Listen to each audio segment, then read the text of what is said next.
Now adding Rajon Rondo takes pressure off of everyone. Kawhi, PG, Ty Lue, everyone. He is the ultimate leader. You need that guy in that locker room. Just remember, right?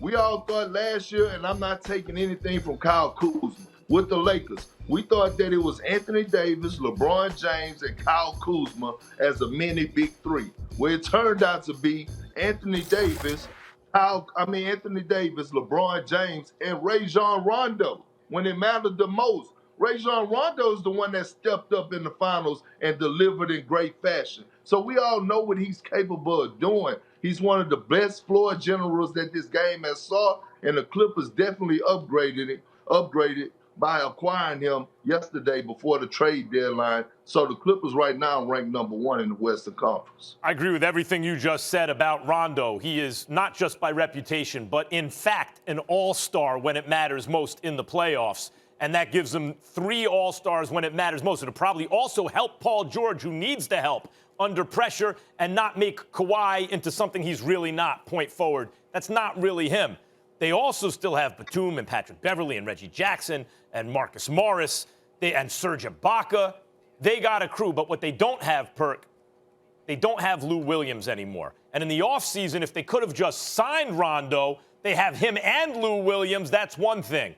But the addition of Rondo, don't you have to subtract Lou Williams now, who can go get you a bucket when you need it most?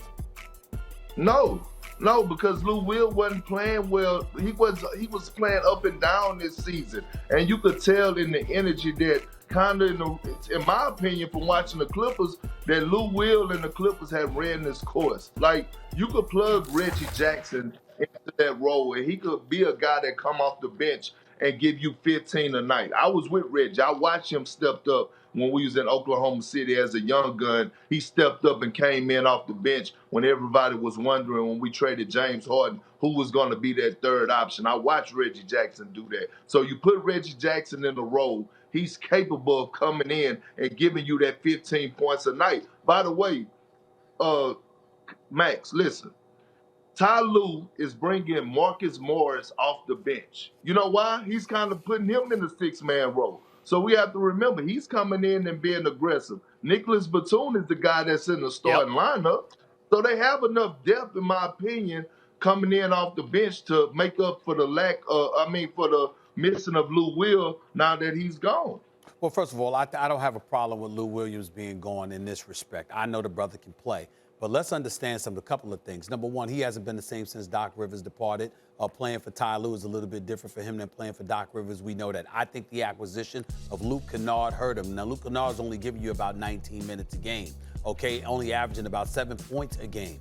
But when you look at what they were looking for from him, if you're Lou Williams, you're saying, what the hell did you need him for while I was here? Especially when Lou Williams is in the last year of a contract that's paying him $8 million, and this brother, Luke Kennard, starts getting paid a minimum of $13 million starting next year. He got a 4-year, $50+ million deal on the books. Lou Williams is making $8 million a year.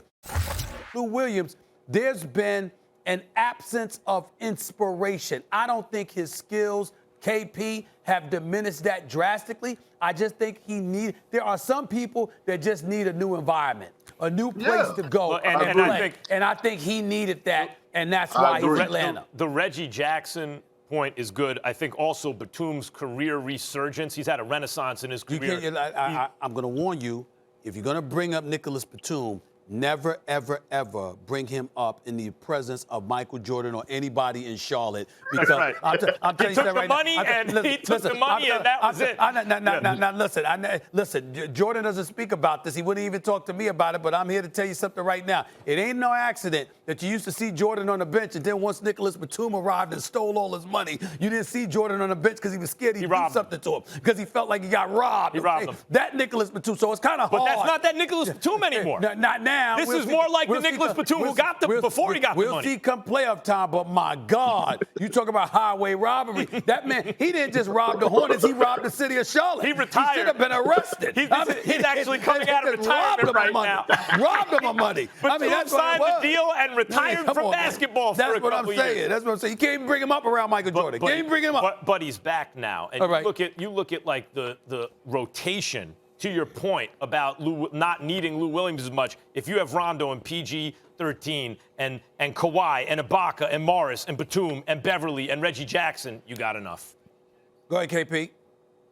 And Big Zubac. But here's the thing: Right, Zubac. if they could have kept Lou Will, they probably would have. But again, once again, in order to make the trade work, the salaries got to match up, right? Rajon Rondo making around $8 or $9 million a year, so the Clippers had to do what's best to get them over the hump. And again, I'm not saying that this is a fact. This is my own opinion, but Kawhi Leonard has a player option at the end of this year.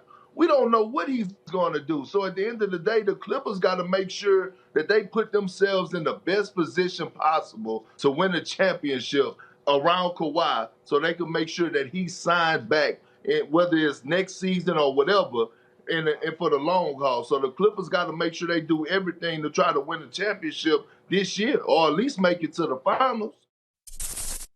Thanks for watching ESPN on YouTube. For live streaming sports and premium content, subscribe to ESPN+.